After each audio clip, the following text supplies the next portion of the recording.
তারা এখনো 91 ফ্রেম দিয়ে 106 কোড নাম্বার ব্যবহার করছেন। বাংলাদেশ 91 তো 2001 নাই, এটা 2025।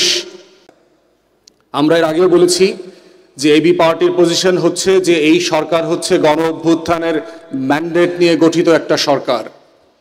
কোনো সংবিধানের খামেবন্দি 106 ঠিকানায় পাঠানো কোনো কোড নাম্বারের চিঠিতে এই সরকার গঠিত হয় নাই। এই সরকার হচ্ছে 24-এর রক্তস্নাত গণ অভ্যুত্থানের সরকার।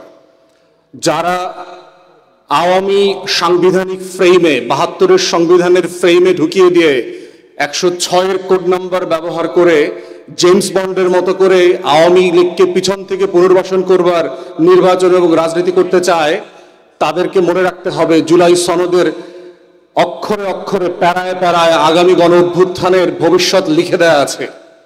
অতএব যদি কেউ মনে করে যে কোনো রকম সাংবিধানিক ক্যারিকাচারের মধ্য দিয়ে গণ অভ্যুত্থানকে অস্বীকার করা হবে, 24-এর শত শত হাজার হাজার শহীদ আহত পঙ্গু ভাই বোনদেরকে অস্বীকার করা হবে, তারা বোকার স্বর্গে বাস করছেন। তারা বাংলাদেশের জনমানুষকে এখনো চিনতে পারেন নাই। তারা এখনো 91 ফ্রেম দিয়ে 106 কোড নাম্বার ব্যবহার করছেন। বাংলাদেশ 91 তো 2001 নাই, এটা 2025। যারা এই মানুষ বুঝতে পারছেন না, তারা বাংলাদেশের রাজনীতিতে গ্র্যাজুয়ালি অপ্রাসঙ্গিক হয়ে যাবেন। It's about history. এটার সাথে আমাদের কোনো রাজনৈতিক দল অথবা রাজনৈতিক মতের ব্যাপারে কোনো জিঘাংসার প্রশ্ন নাই। এটা হচ্ছে ইতিহাস। শুধু মুসলিম লীগের ইতিহাস দেখেন, একটা দল 2টা রাষ্ট্র বানিয়েছে ব্রিটিশ বিরোধী আন্দোলনের জায়গা থেকে। সেই দল আজকে সাবকন্টিনেন্টে নাই হয়ে গেছে। আওয়ামী লীগকে দেখেন, বাংলাদেশের ইতিহাসের সবচেয়ে লম্বা সময় বৈধ অবৈধভাবে জোর করে ক্ষমতায় থেকেছে। সেই দলের নেতারা আজকে পালায়ে সীমান্তে লুঙ্গি পরে পালাইছে। এটা হচ্ছে ইটস অ্যাবাউট পলিটিক্যাল হিস্ট্রি। যদি আপনি জনগণকে বুঝতে না পারেন, জনগণের মানুষ বুঝতে না পারেন, জনগণের যে পরিবর্তিত চরিত্র বুঝতে না পারেন, 6 কোটি তরুণদের আকাঙ্ক্ষা বুঝতে না পারেন, তাহলে বাংলাদেশের রাজনীতিতে সে যত বড় রাজনৈতিক দল হোক না কেন, সে নাই হয়ে যাবে। এই নাই হওয়ার ইতিহাস আমরা এই বাংলাদেশের ইতিহাসে বহুবার দেখেছি গত 6-7 দশকের মধ্যে। তো সেই পরিবর্তিত বাস্তবতায় আমাদের এবি পার্টির পজিশন হচ্ছে যে বর্তমান অন্তর্বর্তীকালীন সরকার হচ্ছে গণ অভ্যুত্থানের সরকার, এবং সেই প্রেক্ষিতেই পার্টির চেয়ারম্যান বারবার রিপিটেডলি কমিশনের মিটিংয়ে বলেছেন যে ডিসাইসিভ হওয়ার সময় এসছে।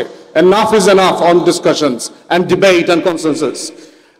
সিদ্ধান্ত দিতে হবে, রুলিং দেন, ভার্ডিক্ট দিয়ে দেন, হোয়াট নিডস টু বি ডান।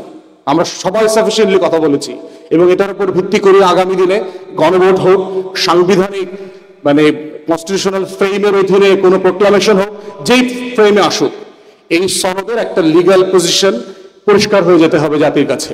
এবং তা না হলে যত দেরি এটাতে হবে, তত বেশি হচ্ছে জাতীয় নির্বাচনের যে চ্যালেঞ্জগুলো আছে সেগুলো মোকাবেলা করার জন্য আমাদের জন্য ঝুঁকিপূর্ণ হয়ে যাবে। তো সেই বাস্তবতায় আমরা বোধ করছি যে একটা নতুন বন্দোবস্তের রাজনীতির আলাপ যারা আমরা তুলেছিলাম, সেই জায়গা থেকে সময় এসছে যে একটা প্রসেসের মধ্য দিয়ে কিভাবে ক্যান্ডিডেট সিলেকশন করতে হয়, এবং আমাদের ক্ষুদ্র জায়গা থেকে আমাদের প্রার্থী সিলেকশনের প্রসেস পার্টি চেয়ারম্যান ইতিমধ্যে বলেছেন আপনাদেরকে। তো আমি আজকে এই ইন্ট্রোর পরে অনুরোধ করব যে এই প্রাথমিক মনোনয়নে যারা সিলেক্টেড হয়েছেন